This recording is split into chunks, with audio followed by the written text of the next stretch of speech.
If you spend time reading headlines or scrolling social media right now, you'd think the Austin real estate market is in a free fall.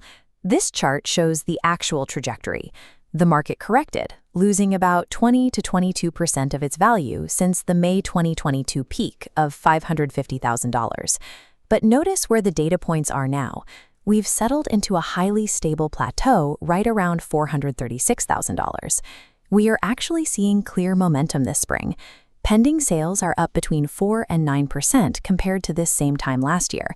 Buyers are returning to the table. That return in buyer confidence didn't happen in a vacuum. Mortgage rates recently dipped back down into the mid to upper 6% range following the recent tariff announcements, and that triggered a very helpful bond rally. The rapid price corrections of the last few years have reached a clear floor. Austin has entered a phase of healthy normalization, and that requires an entirely new playbook than what worked in 2022. The biggest mistake you can make right now is treating Austin as a single, unified real estate market. It simply doesn't exist anymore. Operating on metro-wide averages will lead you to make very poor decisions. You might be wondering why your neighbor had to slash their asking price by $50,000, while a house 3 zip codes over went under contract in under a month. This graph shows our active residential listings. We currently have around 15,100 homes on the market. That gives buyers plenty of choices compared to historical norms, but notice how we are sitting significantly below the peaks we saw in the summer of 2025. What we actually have is a highly fragmented landscape. The market has splintered into 2 distinct realities, driven almost entirely by your specific zip code and whether you're looking at resale homes or new construction. Your success as a buyer or seller depends entirely on correctly identifying which specific sub-market phase you are standing in before you move. Let's look at the first reality, the oversupplied outer suburbs and heavy new construction zones. These areas are currently sitting in what the data calls the danger zone or freeze phase. This data table illustrates the scale of seller concessions right now. Across the entire MLS, 46% of listings have taken at least one price drop. But looking at outer areas like Lockhart, you'll see a massive 58.3% of homes cutting prices. Buyers hold maximum financial leverage here. Builders are sitting on excess inventory and are offering massive incentives to move it. You can negotiate standard closing costs or secure 2-to-1 rate buydowns that can literally save you hundreds of dollars on your monthly mortgage payment. But those deep discounts require a geographic compromise. You have to be willing to accept a much longer daily commute to the city core to access them. There is also an equity trade-off. Some of these outer neighborhoods are staring down 15 to 35 months of inventory.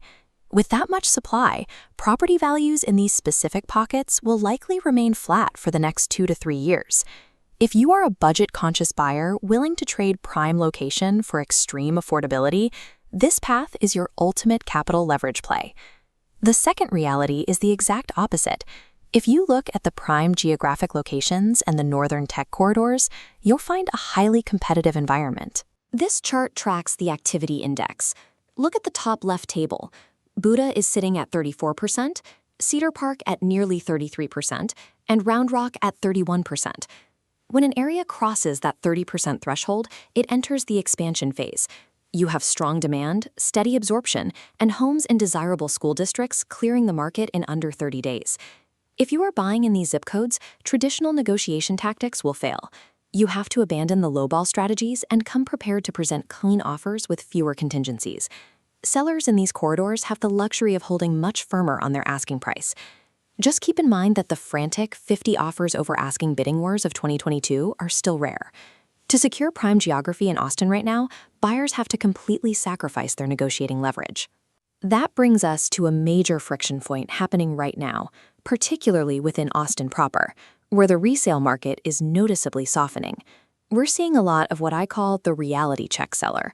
This is someone who genuinely needs to move, but they are psychologically anchored to the estimated value their home had at the absolute peak in May 2022. This conceptual scale demonstrates what happens when you price a home on ego instead of data. When sellers insist on that 2022 peak pricing, their properties languish on the market. Days on market stretch to 55 or even 90-plus days. Refusing to price realistically from day one or stubbornly holding back on upfront concessions simply wastes all the vital momentum we are seeing this spring. It's a losing game of ego versus liquidity. Stubborn sellers are effectively handing all of their negotiating leverage over to patient buyers who know they can just wait them out. Stepping back, the metro-wide supply is currently sitting at 5.3 months.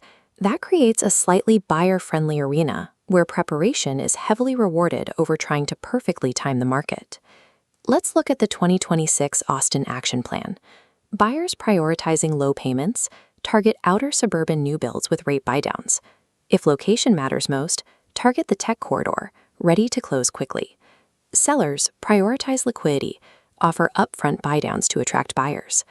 Picking a specific lane and playing by its unique rules is the only reliable way to successfully transact in today's fragmented landscape. For the wait-and-see crowd, and specifically the short-term flippers, the era of explosive 20% annual gains is dead. However, if you are a long-term buyer, you can step in with confidence. Austin's core economic tailwinds, steady job creation, and continuous population growth remain incredibly supportive of long-term housing demand. This projection maps out the recovery timeline. Assuming a historical, healthy appreciation rate of 4 to 5% annually, we expect home values to fully recover to their previous 2022 peaks, right around 2030 or 2031. For sellers, the ultimate rule hasn't changed. A move-in ready, well-priced home still wins every time. Prices have stabilized at a new, sustainable floor. The current normalization phase offers significant opportunity to anyone willing to operate on current data rather than old headlines.